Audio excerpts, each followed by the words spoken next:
Hi, everybody. Thank you for joining me in the locker room. I'm Alan Locher. Director James Cullen Bressack and actress Kristanna Loken are here to tell us about their new film, Darkness of Man, which is out now where you can buy or rent movies. James Cullen Bressack is a director, screenwriter, and producer who has directed 22 features with releases for Lionsgate, Saban, and Cinedigm. He has worked with the likes of Mel Gibson, Steven Seagal, Bruce Willis, and now Jean-Claude Van Damme in Darkness of Man. Award-winning actress Kristanna Loken is best known as the dangerously beautiful TX in the highly successful Warner Brothers franchise film Terminator 3: Rise of the Machines. She has also starred in S.W.A.T, Firefight, Body of Deceit, Attack on Darfur, Lime Salted Love, the latter two which she also produced, just to name a small few. She has appeared in over 80 films and TV projects. Please help me welcome to the locker room James Cullen Bressack and Kristanna Loken. Hello there. Hey, how are you? Hi. So nice. Thank you both so much for being here. Thank you for having us. Yes. I told James backstage, Kristanna, I didn't say it to you yet. I love the film. The film's great. Awesome. I'm so glad. Really enjoyed it. Great cast. James, why don't you start and tell us about the film and why you wanted to do an homage to classic film noir? Well, so I grew up on film noir movies.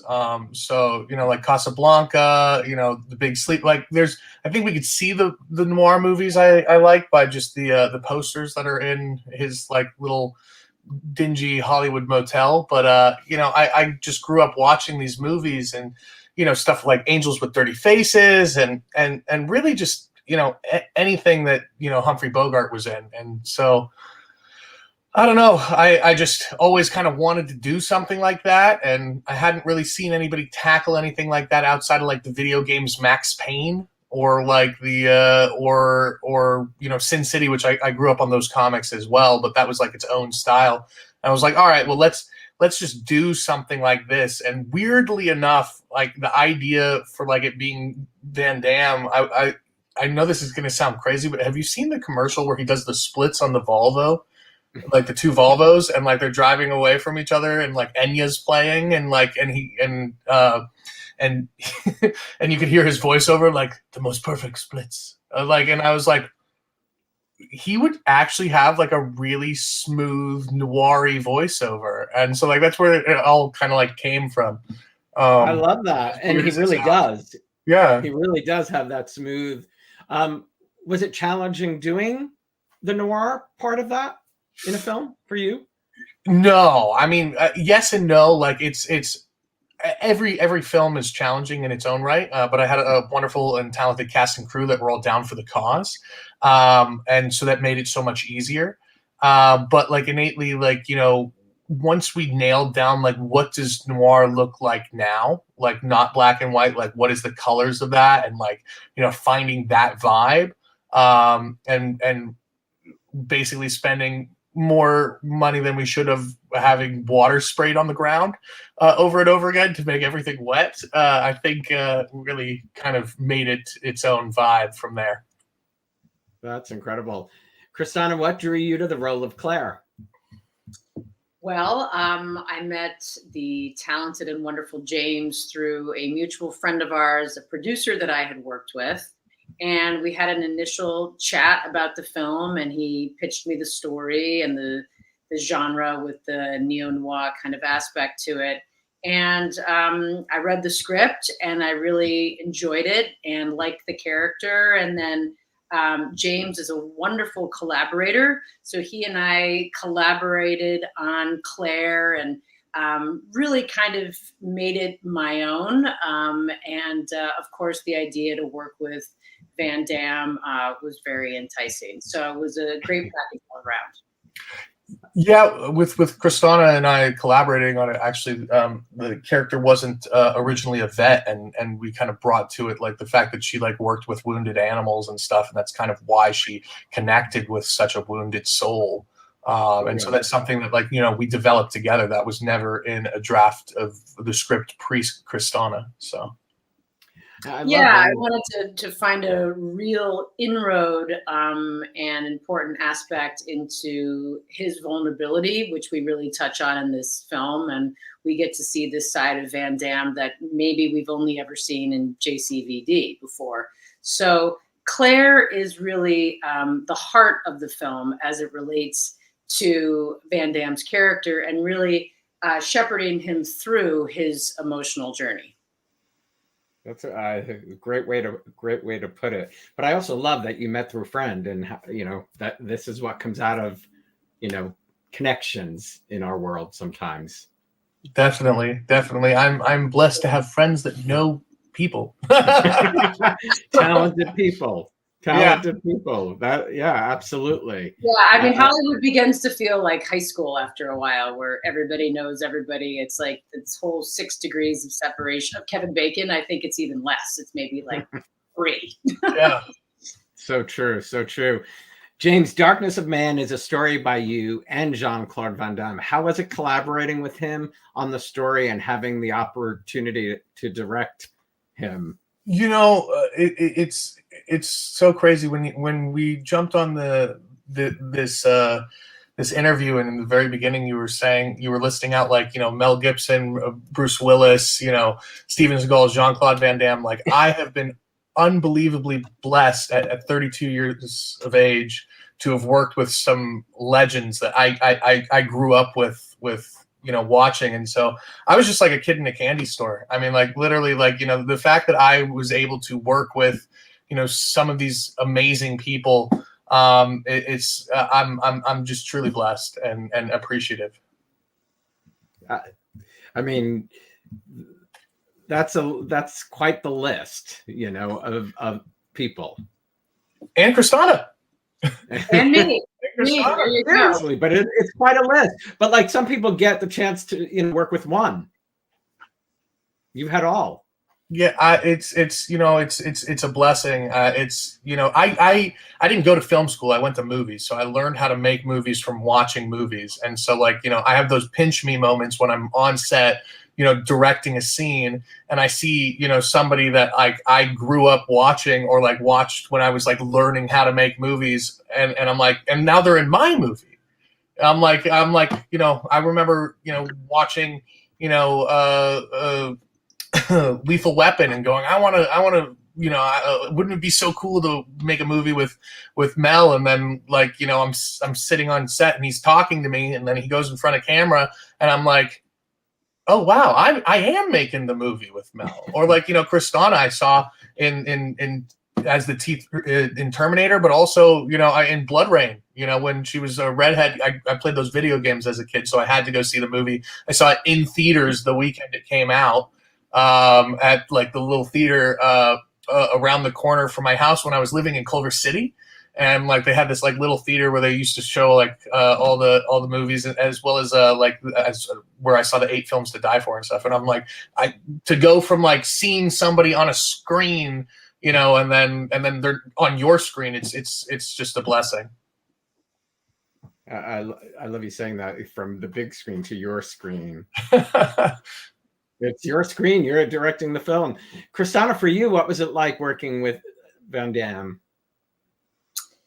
He's great. He's such a legend. And really what I was most impressed with about Van Damme, and I had met him once before, years before, at the Monte Carlo World Music Awards with Prince Albert. And it was just kind of in passing. We were, taking part in the awards. I think we were both presenting awards. And we have a mutual friend in common, and I'd heard great things. But the biggest takeaway for me was his depth of heart. I mean, he's real, and like I said, you really see that in his performance, and that shines through. That he's a very caring man, and it's very moving. It's very touching. Yeah, that does come across. You feel even though he's a tough guy, you feel the warmth coming from him. Right. Yeah. And you wouldn't maybe normally expect that given his career path and the work that he's done. But No, he's really a beautiful soul. And James, you shot around Los Angeles, right? Yeah, we got to shoot here in LA, hometown. Loved it. I'm like nothing. I mean, I know I've filmed movies all over everywhere, like, you know, Thailand, Spain, like, you know, all over America as well. And, you know, there's something to be said about traveling and being like in it and on location. But, you know, being able to film in your own city, in your hometown is so much more fun because you get to go home and see your pets. And also you see the city in a different way.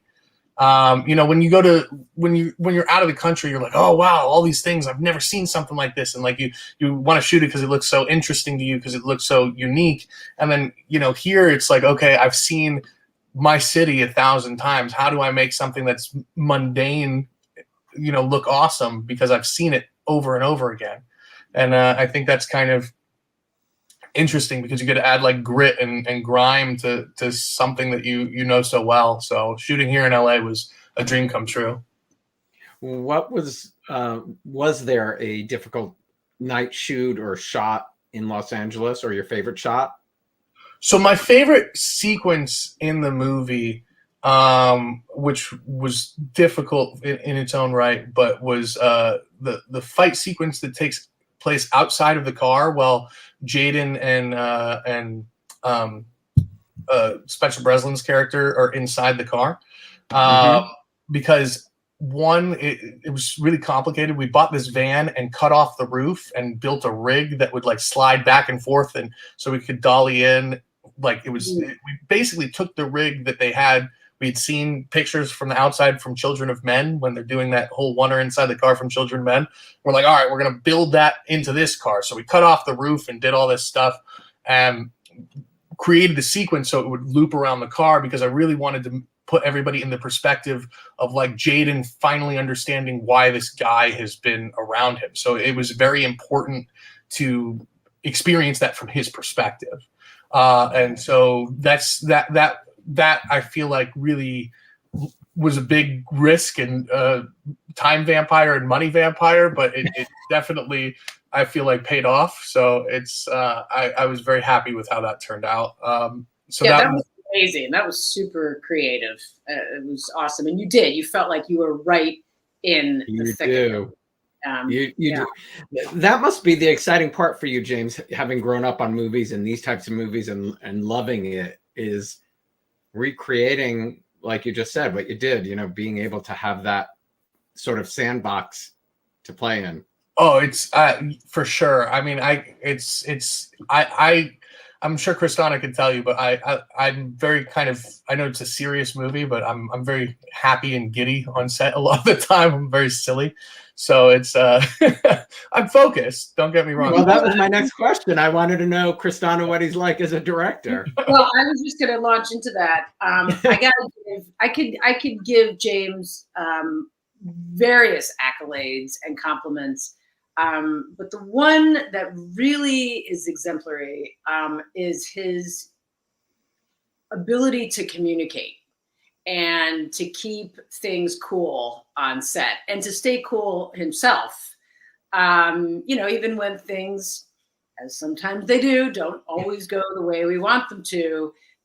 James has an incredible ability where, you know, his likability factor is just through the roof. Like, I mean, I only paid her a lot of money just now to say that. Well, you know, I was going to also say, Thank you so much. No, Kristanna is so wonderful to work with on set. I mean, she's such a true professional. She really cares. And one of my favorite things about making movies is collaborating with actors. And the fact that Kristanna cared so much about the role and we went so in depth into that character together and the script and tweaked it out together. That's why I make movies, to be able to like have these collaborative conversations about like a world that we're both living in. And so I found that really exciting that she was so into it. She's so dedicated and so talented. So it was really, she was a amazing collaboration.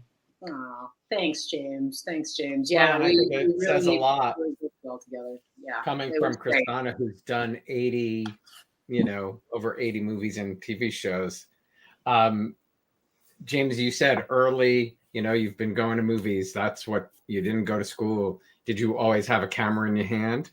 Yeah, so I was like that kid in middle school. They'd give me a book report, and I'd make a short film about why I was not going to do the book report, and I turned that in instead. And I remember in 10th grade, I'm like, my parents had gotten divorced when I was 12, and 10th grade, it's the first time I'd seen them since the divorce in the same room together, because I get called in the principal's office, and they're like, "You're gonna fail out of chemistry," and my mom's freaking out, and I'm like.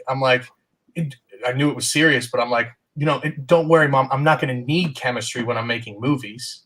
And she was like, get this out of your head. Don't be stop being crazy. You still need to. So I was just nonstop, focused. I am going to make movies. So right out of high school, 18 years old, or I think maybe I turned 18 on the set. I don't even think I was even 18 yet, but I was like, Robert Rodriguez only needed $7,000 for his first movie. That's all I need. So I found $7,000, made that movie, and it is probably the worst movie ever made. Never watch it. It is horrible. It is a movie that should have been 80 minutes, and it's 2.5 hours long. It's way too long. It's terrible. But I learned from it. And so the beginning of my career, I spent a lot of time making a bunch of movies that were, horror. And I learned each time and grew from them. And I remember my dad told me, at some point, everything you've made before you were 30 will always be known as your early work, so just have fun and learn and grow. And so that's what I did.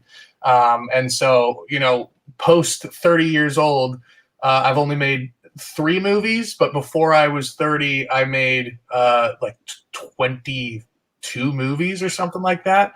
So it's you learn by doing. Yeah, that was my film school. That was that, and watching the movies. That was my film schools. That's not to say that I didn't make any good movies before I was 30. I actually think if you watch them in order, they progressively get better and better each time. So I love that.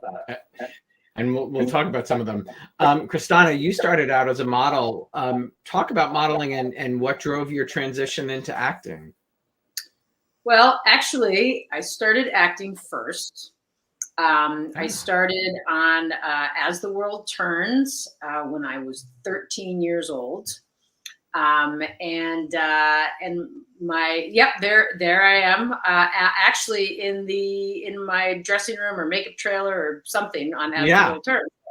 Very good. Well, Look at that. Sorry, wait, what a wall. Let's go back and dissect this wall. What a wall. I know, it's cool. Yeah. So, Kristanna, you were asking. Sorry? You were asking earlier where this show came from. Okay. Yes, I was. Yeah, I grew up watching As the World Turns, and spent 13 years running the PR department. No kidding.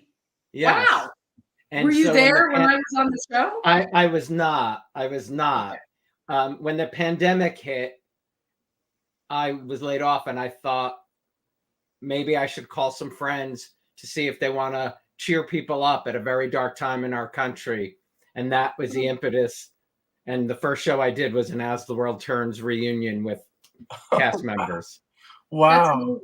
That's amazing. Well, good for you. That's great. That really goes. See, there's my 6 degrees of Kevin Bacon. It really is. Right there. But you were working opposite Jason Biggs on that show. I was. Yes, Jason Biggs played my love interest, and I remember I had my dad had been an actor, and my mother was a very successful model, and I had done lots of different lessons growing up of all different types of dance and voice and singing and summer stock theater. And when I was 13, I was watching the movie Beethoven, and Nicole Tom plays the eldest daughter on the movie. Yeah. And I said, Mom, I want to do that. How do I get to do that? So my parents took me to New York. I met my dad's old agent. And he said, well, we've got this audition for As the World Turns tomorrow. And I went in, and I read for the producers, and Jason was there, and I read with him. And there's a part where we had to kiss in the scene, and he really went for it. So it's a good thing, you know, I'm a farm girl, and I guess whatever it was, it worked, and I got the job. And I was like, wow, this is really great. This is so easy. You just kind of go in, and little did I know. Will you be embarrassed if I pull up the scene right now? You have it? Oh my God. Not a scene of you kissing. Oh, okay. But a scene of you and Jason. Wait, I need to watch this. Yeah, pull it up. I don't think I've seen it since I did it. I can't wait. Do it.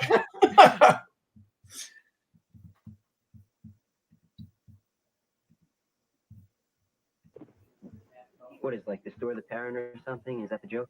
No. My Aunt Emma was the real mother. It was Bressack. Oh, so you mean your aunt and Mr. McDermott? Before they were stars. It would happen in a test tube. Oh, a test tube baby. Yeah, it's kind of a weird way to have a baby, don't you think? So, what else have you been doing besides working here? Not too much. Was wow, you were so natural. Was that nerve-wracking? Because daytime's hard. It was, you know, James, you were talking about not going to film school. I mean, I have studied. I haven't, you know, gone to like a, you know, repertory company per se. I certainly have done my share of studying, but this was the best learning ground you could have, because you were doing a show a day, you know, multi-camera. The amount that you have to memorize. I mean, I learned so much. It was amazing. It was amazing. I loved it. And the people were great. I mean, really. Is there somebody you think you learned the most from there? Geez. I think it was just really collectively. I think there were little pieces from everybody. You know, that I one of the things that sticks out in my mind is like, you know, I've got my sides, right? And I'm like, okay. And then they're like, My Little Pony. Put them under your, you know, your butt while you're sitting down in this scene. Okay. And cut. And then you're like, oh, okay. What was that word again? You know? And so like things like this, but camera angles and positioning and eye lines and hitting your mark. And I mean, all the things and the basics was just, and, you know, it's a great way to learn and just stay fluid and in the moment, because there's so much content that you're doing every day. So thank you for showing me that. That's amazing. Well, I just love the small world that, you know, Rachel had pitched this movie, and then your first gig is As the World Turns. Incredible. And Jason and I, years later, you know, would see each other at events or whatever, and we just would chuckle to ourselves about And I think, if I'm not mistaken, your character was a sister of Meg Ryan's original character. She was the daughter. Yeah, I was Meg Ryan. You were Meg's daughter, basically. Yes. I was the Kate Hudson character. So I was like, they had the character on the show at the age of like 2, and then Meg leaves the show. But it wasn't that many years before they brought my character back, but my character had aged like 10 years, and then she was a, you know, young teen. So in the great world of daytime, you know, they can do these things. That's crazy. Yeah. So that was really the beginning. Yeah. I love it. It's wild. You came off very natural too at that age. I just the scene. I'm like, wow, she had it. She was like, boom. Thank you.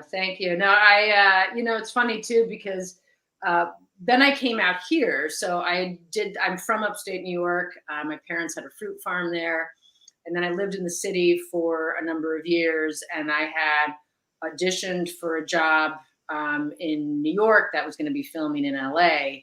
And I came out here, I did a screen test for the TV series. I got the job and I stayed, and I've been here ever since. So that was the trajectory of how that happened.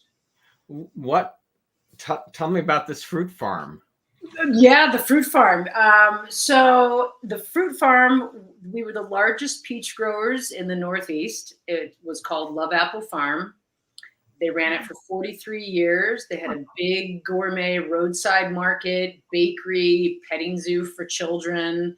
It was really, honestly, like an idyllic place to grow up. I loved it. And I still really feel... I mean, you had your own petting zoo. Why wouldn't you have loved that? That's awesome. Exactly. Yeah, no, it was wonderful. So, you know, but we were close enough. We were only a 2-hour train ride from the city. So when my mom in the early days was still modeling, she could go back and forth. And then when she retired, when she had me, then they were running the farm. So, yeah, it was wonderful. It was wonderful. That's a long time to have it too. That's incredible. Yeah, my dad, they finally retired. I mean, I don't think my parents or my dad could ever really retire, but they retired from that chapter when he was 80. And they moved out here, and he's also a writer. James has met him, and you know, now he's producing a podcast from one of his true crime books. I mean, the guy doesn't stop. The guy is putting out more content than ever before. It's well, you certainly got work ethic from your family. That's exactly right. Yes, thank you. And really... my son too. My son, you give him a shovel and some sticks, and he's out there in the dirt, you know, just whatever for as long as he can. How old is your son? He'll be 8 on the 31st. And oh, okay. And do you see any signs of him following in mom's footsteps? No, I do not. The short answer is, unless he has a real change of heart, you know, he's a kid that likes to stand back and take it all in and assess the situation and, you know, then proceed. I'm like, I'm diving into the deep end. I don't know what I'm doing, you know, I'm going for it.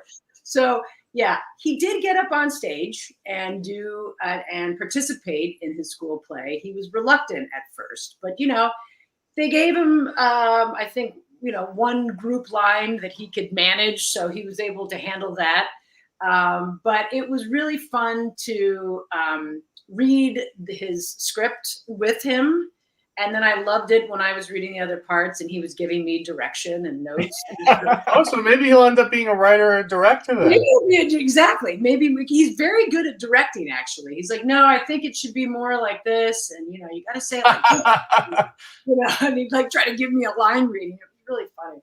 Oh, well, who knows? It's never too early. He should maybe let's get him directed. Be an intern with James. Exactly. That's right. Well, James, 13 years ago, 13 years ago, 20 films later since your first, My Pure Joy. Yeah. How would you articulate how far you've come as a director? Oh my God. I would say I started from like lower than the bottom. And then, beneath the mailroom. like, well, seeing as I described My Pure Joy as the worst movie ever made, and I really like this movie we just made, I'd say either more confident in myself or more delusional. we'll see. We'll see. But I'm just. It's been just such a blessing of a journey, and just, you know, I mean, I got to play pretend for a living. You know, I grew up with action figures, you know, at home, hanging out, didn't have a bunch of friends, and I would like tell little stories with these action figures, and then now I get to do that with real people. You know, it's like it's just amazing. Did you start writing back then too, when you were younger? Okay, so you wanna really trip out and hear something crazy? In the movie, there is a monologue that's one of JC's voiceovers, and it goes, "K-Town, night, cold and dark. The Santa Ana winds are picking up." That was written in 9th grade by me as my English project. Wow. I wrote a whole monologue as my thing. I turned that in as my creative writing assignment, and that's in the movie. I didn't know that. Yeah. That's amazing. So yeah, you know, I was raised by a writer. My dad was a 3-time Emmy Award-winning writer, WGA winner as well, and so I learned a lot about writing and storytelling from him. Yeah, I mean, he always told me I was going to be a director, so maybe he helped with that crazy delusion in my mind. But that's why he was laughing when I was saying that I didn't need to learn chemistry, and my mom was like, "Oh my god!"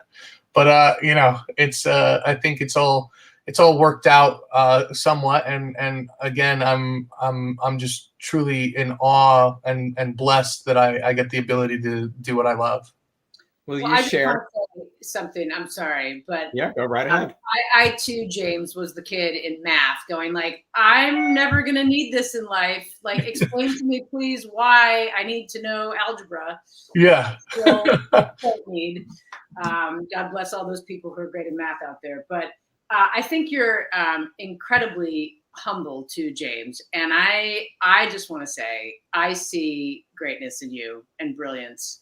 And I think you're going to have an incredible career to the likes of like Quentin Tarantino or something. So You are way too kind. And again, I'm only paying her to say this. I'm joking. That was very heartfelt. And I truly love you and appreciate you, Kristanna. And I think, you know, you have so much more beautiful stories to tell yourself. She's going to be I know. I'm going to ask her about her stuff. She's been producing, but she's eyeing directing. So the fact that she's eyeing directing while complimenting me makes me even more appreciative. So that's awesome. James, I was gonna. Would you share some of your dad's highlights of his writing? Yes, my dad. Some incredible series that I grew up watching. My dad was responsible for a lot of people's childhoods. So he wrote Pinky and the Brain, Animaniacs, Tiny Toons, The Smurfs, Scooby-Doo, Darkwing Duck, The Snorks, and Captain Simeon and the Space Monkeys, and the Bionic Six, and Mighty Max. Wow, that's impressive. Snorks, I loved Snorks. Yeah, I love Snorks. Underwater Smurfs. Oh, is that? Yeah. What is it? What'd you say? Underwater Smurfs. That's the Snorks. Great, pretty much. Yeah. No, wow, I haven't heard about that. That's amazing, James. I know, I hadn't heard that in a long time. He wrote like every animated everything. So yeah, it was it's a trip. It really is. Yeah, and as somebody who loves this, you must have just been in awe. Yeah, well, so I one of his best friends was Maurice LaMarche, who also is the voice of like everything. He's like Calculon and Morbo and like, you know, all that stuff. Amazing voice actor and impressionist. And I remember growing up, my favorite thing to do was I'd just tell him a voice and he'd just like do it. And so like like going out to dinner with him and Mo would be like my favorite thing, because I just say random voices and he'd just like say them. That's like a little kid's wet random dream. Voice machine. A little kid's wet dream. I know. It was so much fun. And I actually during Captain Simeon and the Space Monkeys, my dad had a character played by Malcolm McDowell named Rhesus 2. And I asked him, I was like, you know, what about Rhesus 1? There should be an episode about Rhesus 1. And I was like 4 years old. And he was like, I'm going to do that. And so he wrote an episode about Rhesus 1 and brought David Warner to play the role of Rhesus 1. And so he brings me to the recording of it because he's like wants to introduce me to David Warner, and he goes, Mr. Warner, this is my son. And I go, I created you. and David Warner laughed, and then he did the line, and I turned to my dad and asked if I could tell him to do it angrier. And my dad was like, no, but one day you'll be a director. And that's, you know. That's how it started. How it started. That's how it started. Kristanna, were you a fan of sci-fi before you did Terminator 3? The short answer is no. Okay. She's honest.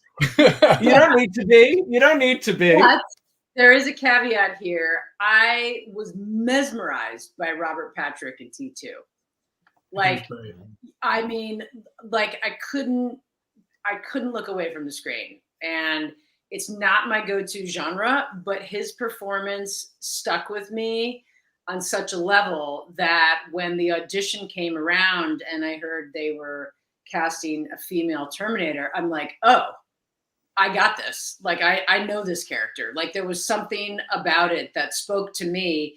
And before, you know, since I started acting professionally at 13, you know, and I'm tall, you know, maybe I was taller than the guy playing my dad, or I have a deeper voice, or, you know, various things that worked to my disadvantage. This was a role I'm like, oh, all those things work to my advantage now. Like, I can be and create, and I can really go there with this character.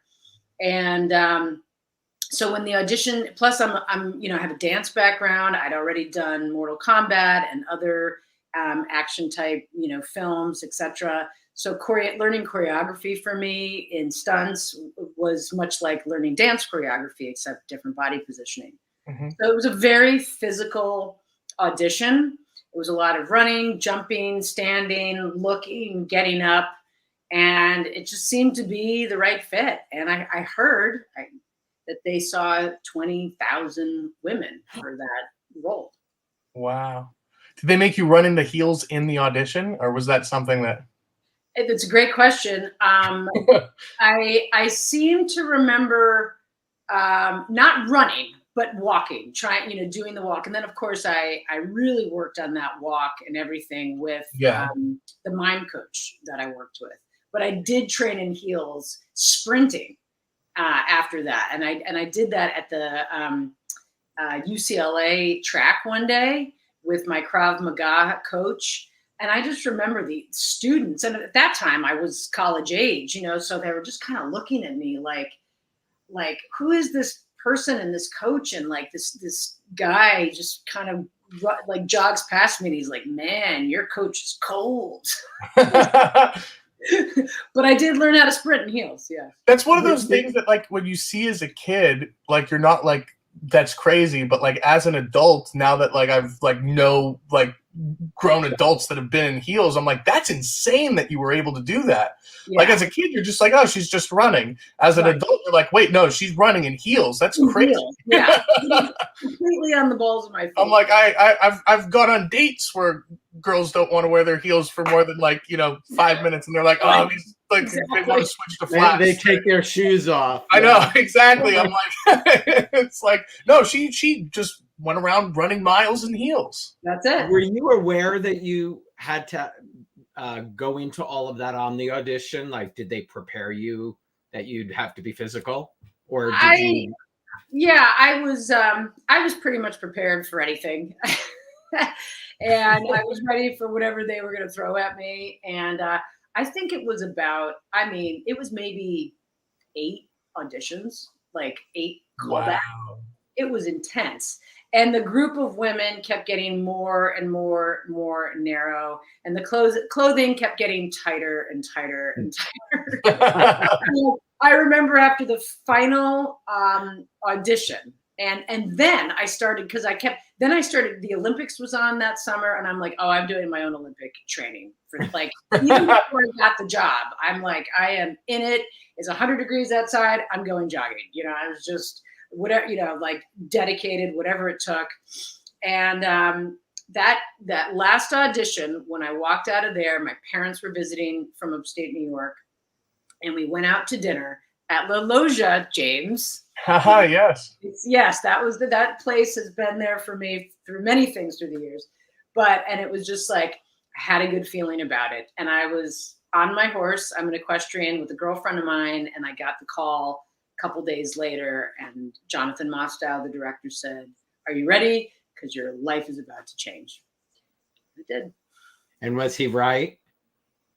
Yeah. I mean, he's like, you're not going to be able to pump your gas, you know, without getting recognized. And it was just because it was such a huge film. I mean, it was the biggest budgeted film to date when it was made, $250 million. And I mean, and it was just, you know, we premiered at Cannes Film Festival, and it was just the biggest of the biggest and the best of the best. I mean, the guy sweeping the set was the best sweeper we could get. You know, everybody was the best, and it was so inspirational. I mean, it was just incredible experience. I don't know who shared the, rumor that it was 20,000 or women. Well, I mean, what, when you hear that and it's yours, how do you, do you just, it's a great gratitude? Question. I don't think I really let it land when I was younger. As oftentimes I don't think we do until we reflect back. But a lot of gratitude and also a lot of hard work. I mean, I am super passionate and committed and dedicated to my craft. And it also comes with that internal belief of yourself. My mantra and motto has always been believe in and follow your dreams. And, it's almost emotional for me. It's like, I really believe if you put that energy towards something and you believe you can do it, you can make anything happen. And I think it really comes from my parents too. And that belief, they're like, Kristanna, if not you, it's going to be someone else. So why not have it be you? The cup. I know, the cup. I was thinking. That's right. Exactly. She believed she could, so she did. Yeah. James, I was thinking the same thing. That's it. Yeah. Absolutely. So, James, after seeing the film, I texted a friend because I noticed something in the film, as he's been on my show before, but you have a shot highlighting Way of the Cobra. Oh yes, Sean Kanan. Yeah. I've worked with him before, right? Like 7 times, or something like that. I've known Sean. Sean first worked with me when I was like 21. He was in both of my Bruce Willis movies too. And actually I just talked to Sean yesterday. We were griping about how we need to get dinner because we haven't seen each other in a while. So that's 6 degrees to Kevin Bacon again here. Hilarious. He came on to talk about the book when it came out. So that's why I noticed it while watching the movie. Yeah. Well, I just thought it was also like it fits so well for Spencer's character because like he's just this like schlubby drug dealer living in like a motel, who's wearing like furry tracksuits and like huge bling and like buying drugs on the internet and stuff and listening to horrible rap music. I made that rap song that he listens to, and he's playing like stupid video games, and I'm like, I thought it would be funny that next to him he's like has this self-help book, but it's a self-help book. It's a self-help book like about like Cobra Kai. It's like I just thought it was so funny. And like right next to it is some drugs. Cassandra just commented that you were awesome in Terminator. Aw, thank you, Cassandra. I appreciate that. You just launched your own film studio, correct?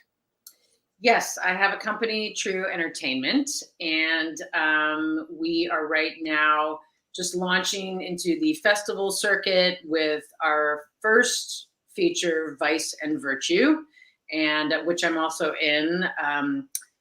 Vice and Virtue are 2 celestial beings that take human form, come down to planet Earth, and invoke this judgment day on about half a dozen people that find themselves in an undisclosed location. So they're very high stakes. They're life and death situation.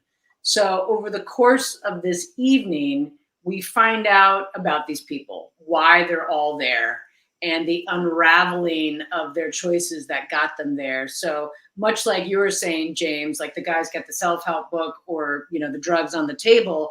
It's like, how are you going to live your life? What choices are you going to make? And certain choices take you down one direction and certain choices take you down another path. So for me, this film was really inspired during COVID when we were staring our choices in the face. Do I see that person? Do I not see this person? Do I go there? Do I not go there?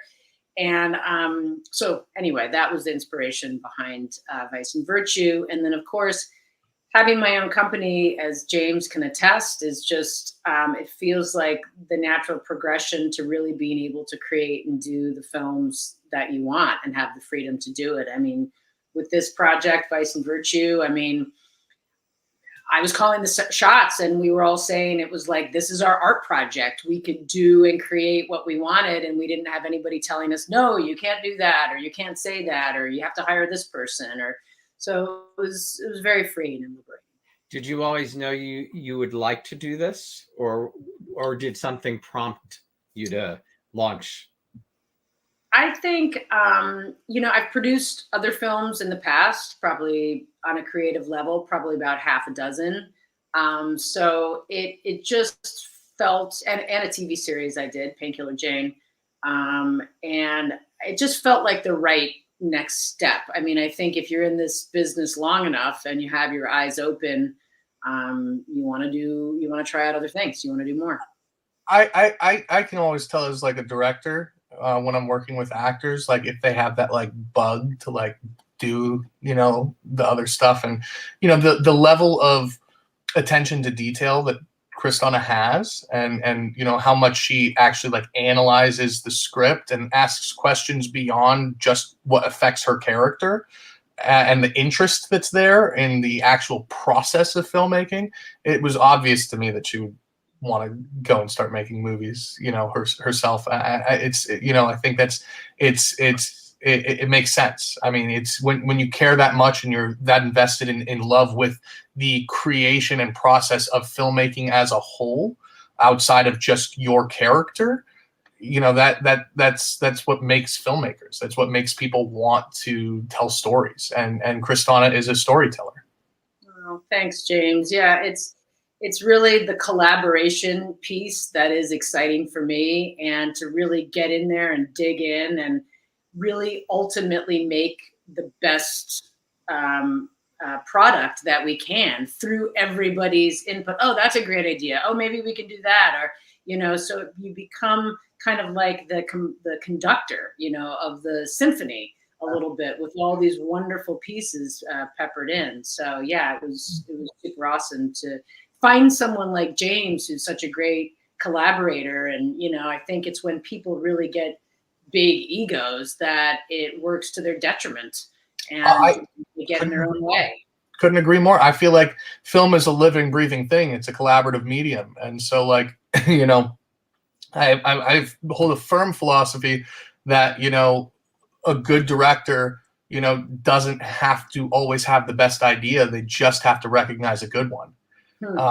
You know, it doesn't. I think that's in any industry. Yeah. You know, basically the boss should be, you know, whatever industry you're in, the boss should be open to listening to ideas, because no one person is always going to have the right. Exactly. It's why you have so many brilliant minds in one room. If you're gonna have a bunch of brilliant minds in one room and you're gonna ignore all of their input, that's crazy to me. Because you're the boss. Yeah, you know, exactly. That's just egotistical. That's crazy to me. Like, I want my DP to be better at, you know, cinematography than me. I want my you know, my cast to know more about acting than I do. Like, there has to be, everybody has their own bag of tools and they bring it to the project. And so like, you need to be able to understand beyond yourself that these people have their own experiences that they can bring to the table. And your goal is to shape and shepherd it, you know, to keep it in this one vision, not to stifle others' creativity.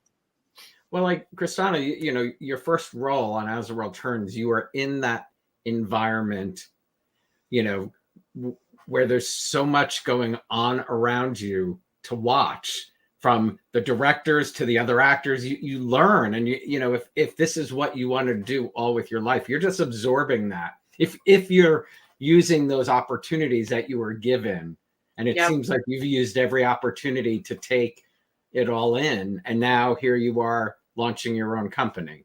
Well, thank you, Alan. Yeah, I mean, I think the important thing too is always ask questions. If you got a question, ask it, because it can only enrich your knowledge and the process that surrounds and that supports the emergent property of what you're creating.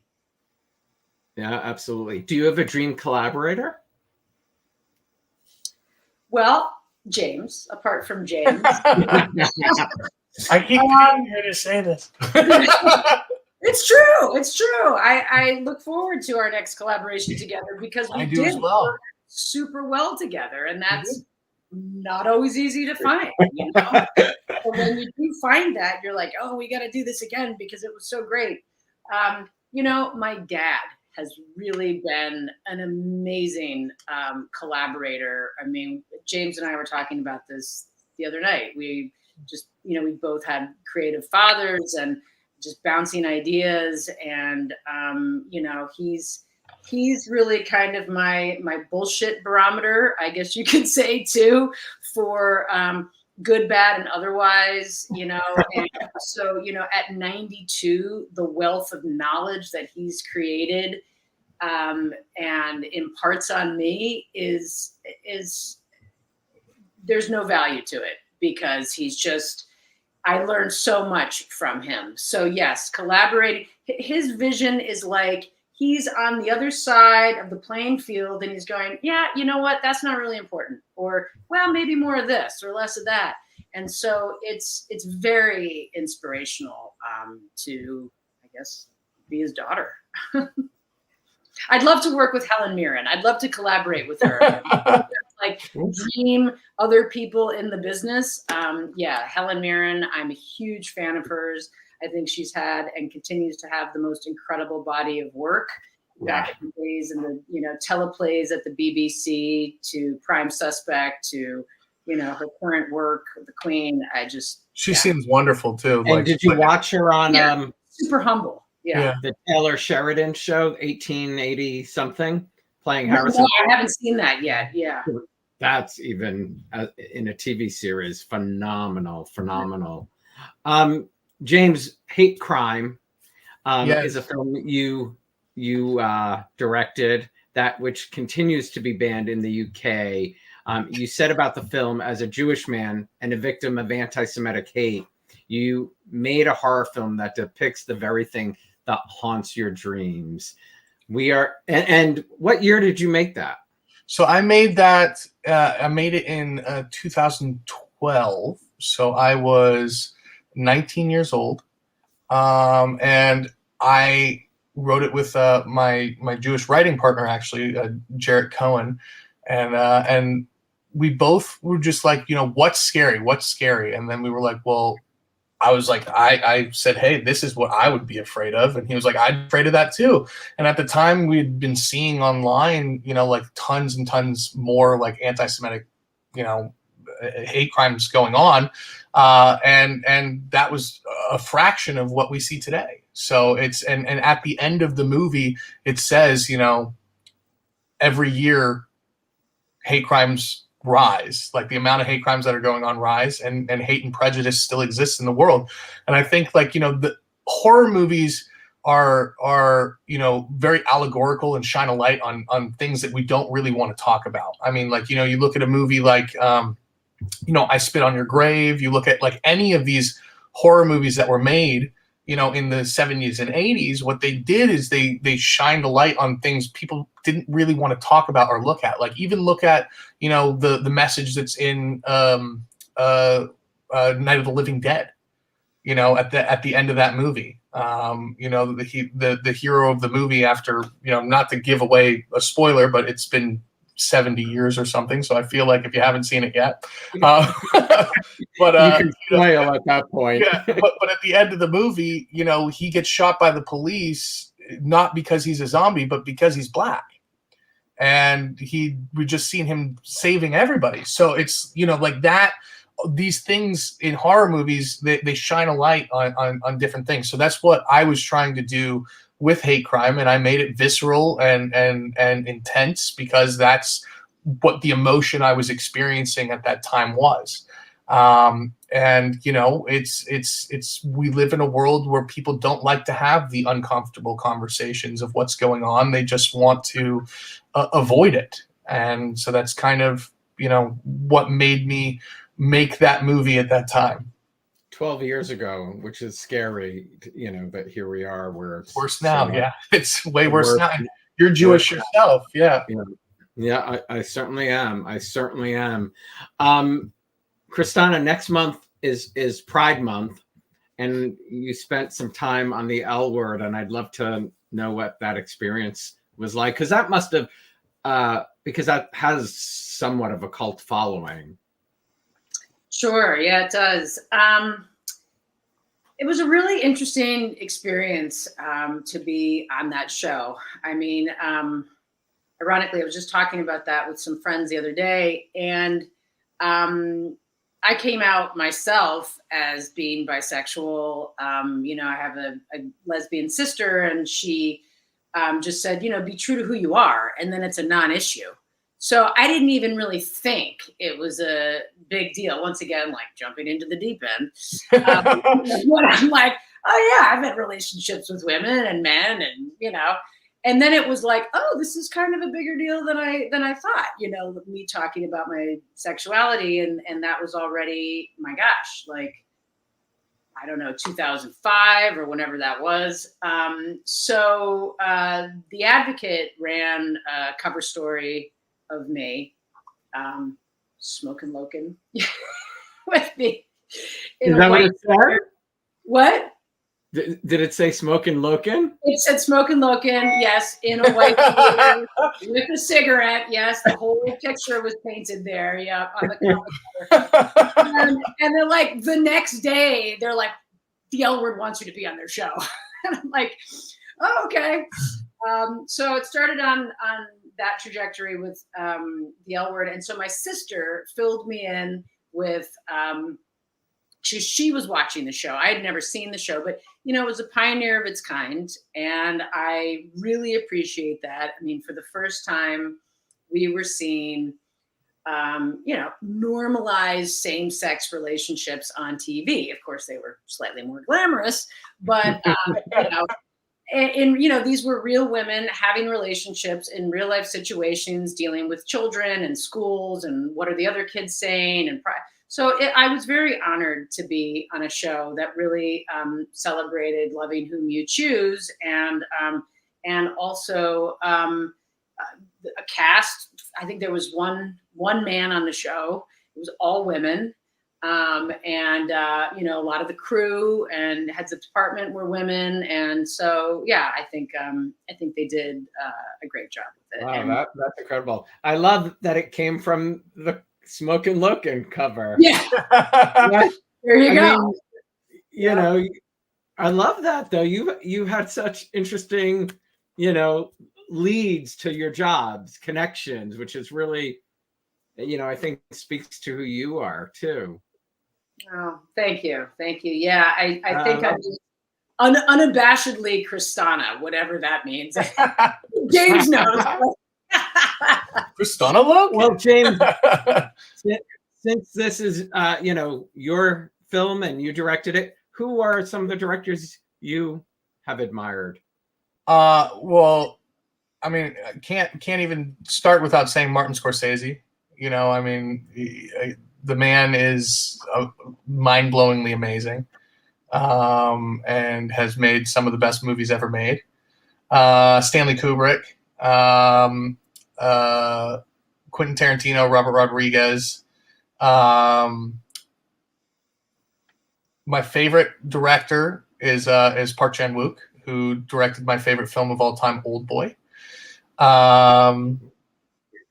It's a Korean movie. Yeah, I love that movie. That's my favorite of all time. I would say, and he's also never made a bad movie. All of his movies are just insanely amazing and unique and just so him.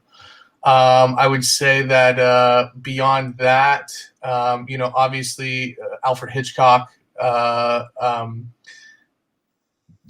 mean, maybe I'll leave it there. Yeah, but I think that's a good list. Yeah, that is a good list. It's such a pleasure to meet you both. Thank you for doing this. Thank you so much for having us. Thank you. Congratulations on the film. Thank you. Darkness of Man is available where you can buy or rent movies. Please check it out. It's a lot of fun. Have a great weekend, everybody. Oh, it's a Yeah, Thursday. you I keep too. thinking it's Friday. Well- It's a long weekend, though. It's Memorial Day. So Oh yeah, have enjoy a your great weekend. You know, it's the perfect weekend to watch Darkness of Man, which is right on digital right now. You can rent it or buy it wherever you watch movies. So I would say look at Amazon, iTunes, all that stuff. Darkness of Man, where you get to see Kristanna. Point that way. Kristanna on in this awesome movie, Jean-Claude Van Damme kicking ass, and you also maybe we'll see a really, really annoying cameo of myself. So you know, I have I say one word. So. Well, Thank it's a you pleasure. So much, Have a great. Alan. Thank you, James. That was a lot of fun. That was great. Bye, Kristanna. Take Bye, care. Alan. Thank you so much. You're so welcome. Such a pleasure. Thanks, everybody. Thanks to Kristanna Loken and James Cullen Bressack for joining us today. Again, Darkness of Man is available where you can rent or buy movies right now. Check it out.